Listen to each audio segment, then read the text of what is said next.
Today, we will be exploring one of the largest known lava ice caves in the state with Shoshone Ice Caves in Idaho. Just off Idaho Highway 75 is a dirt road that leads you to the Shoshone Ice Cave.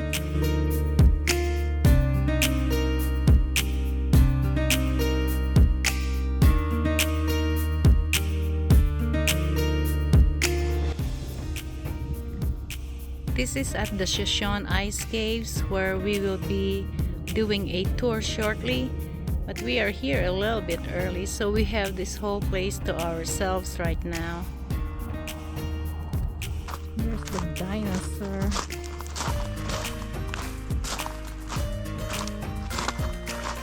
What for snakes? Oh, I suppose there are snakes here. Wow, this landscape here, it's all lava rocks. Snakes, snakes. Better stay away.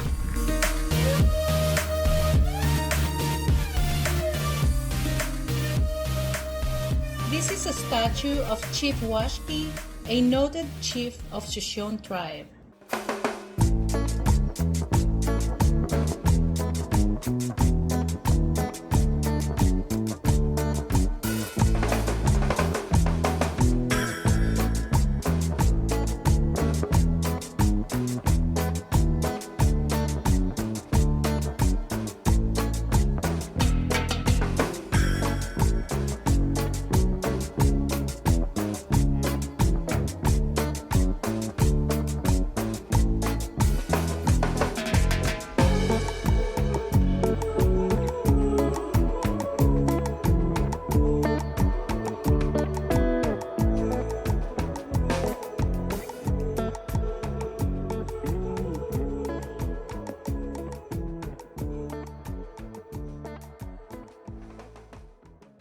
I get a pin there, the one and only for Batan Island.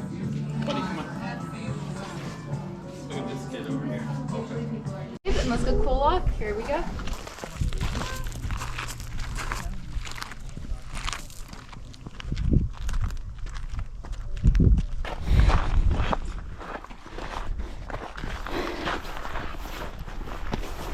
First, looking down, you're going to find that sharp or jaggedy lava rock, and that is what we call lava rock.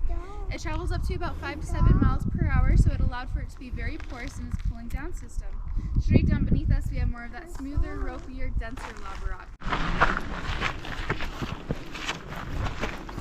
Alright guys, so these are our ancestors that were chameleon people, and they lived here several thousands of years ago. They traveled in groups of 9 to 11, and they only lived to be about 18 to 22 years old. These guys had a super short lifespan because if you look in the woman's hands, you'll find a pestle and a mortar. Now that's made of lava rock, which could be very brittle as they continuously used it daily. So bits of that lava rock would fall into their food and they would ingest it. Now their bodies couldn't properly digest it, which resulted in organ failure.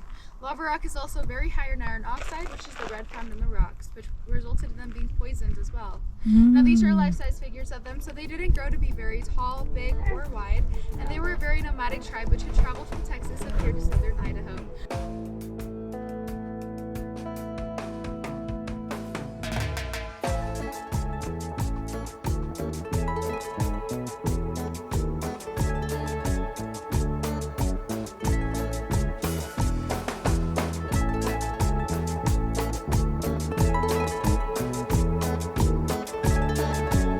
The Shoshone Ice Caves offers a guided tour of a natural ice cave formed in a lava tube.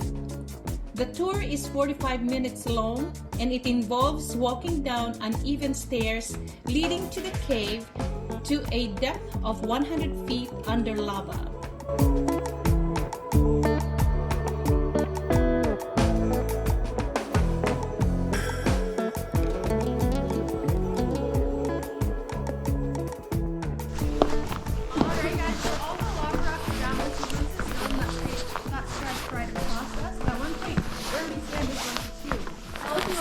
Side of the wall, we're going to find those different layers of lava rock, and that's made up of your Papoikoi and all lava flows.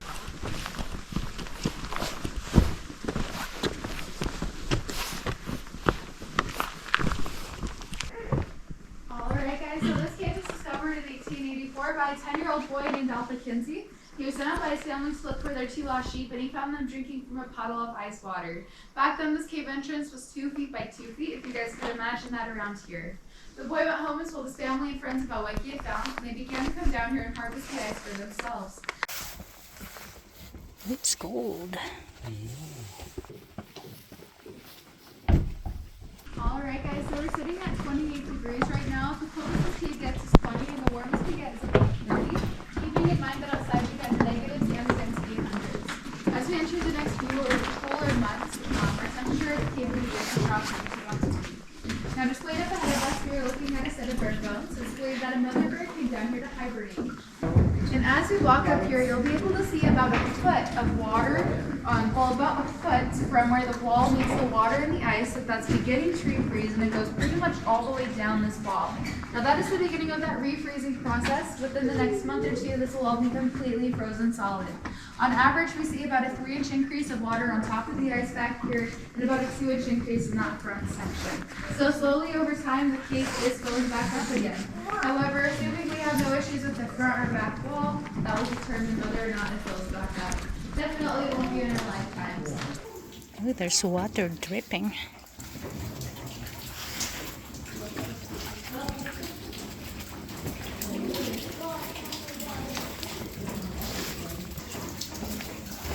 Now the ice beneath us is about 4 to 6 feet deep, and it will gradually... Alright, let's go ahead and continue to make the way through the cave. Here we go, guys. I'm creating a perfect hollow pocket, making it a very light figure. Now we're going to go ahead and make up our way up to our collapsed portion of the cave, which starts to our left-hand side. Looking past this collapsed section over to your left-hand side of the wall, you're going to find a hole in the cave wall. That was a mental obstacle that was trying to form as the gases in the air were pushing through the top portion of the lava rock, but a flow of lava actually came in and sealed in that edge. Now these curl up throughout the tube, but as we walk back on the trail outside, it might be hollow beneath us in many different places. There's the ice. Lots of ice. And the ice beneath us back here is 14 feet deep. Wow. Now we have about 2 to 3 inches of water on top of the ice that's beginning to refreeze. And as we cool down within the next month or two, everything will be completely frozen solid down here. The water that we see today is the buildup from springtime till now, so it's all that snowmelt from last winter, as well as every single rainstorm that we've had. Now looking up to your top right-hand corner in this back wall, you're going to find a black discoloration. That is where the state had blown it up in hopes to get a better access to ice, but they were very unsuccessful. So Russell came back here and he patched up that back end with tar paper, chicken wire, straw, and wood. In doing so, he was able to replicate the porousness of the lava rock and completely restore the cave itself. If you guys would like to, feel free to bend down on the walkway and touch the water in the ice. Ooh. I'll pass. Jump in. Somebody jump in. She didn't say that. Oh.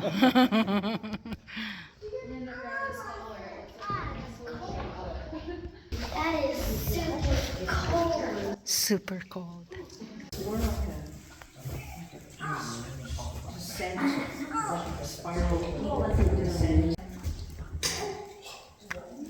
Now these guys are found in a 100-mile radius of the area. They have special pigmentation in them called fluorite and other pigmentations which allow them to glow underneath that UV black light. We're mainly going to see those grains of glow. The walkway, you can see a perfect reflection in the water. This is a perfect oval shape. I'll give you guys a few seconds to take a few pictures. That's how you guys know that the entire cave is completely natural, as this is grouted off. You're also going to notice all those drips in this top section.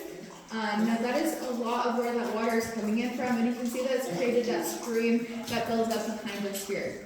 Now that's a perfect example of the water entering the cave throughout the summer is coming in at a much warmer temperature, because you can see where it's melted around the ice. And it does take a while to cool down and refreeze, and we saw that refreezing process in the back. It's one of my favorite parts about this time of year is that we're able to actually see how that all occurs after we have all that buildup come in throughout the summer. When we make our way up and out of here, we will be coming into a fairly warmer temperature change. But we're going to take a break once we get up to the very top of those stairs and back into the warmth. Alright guys, so looking at the ceiling above us, we're going to find 2 main colors in this area. First is your iron oxide, and that poisoned off our ancestors. It's more of the rust that you kind of see there. What are we all doing? Are we all good? Yeah. Let's continue. Yeah, we know you're good. Yeah.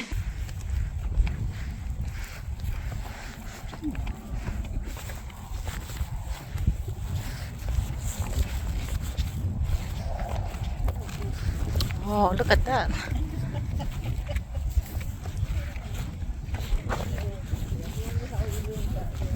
How many of you guys are closing time have hustled across there? Now it goes back as far as you can see, and it only goes down a few feet as well. Behind us here we have our natural bridge. We're going to make our way across it. It will be fairly steep on both sides, so please watch your step.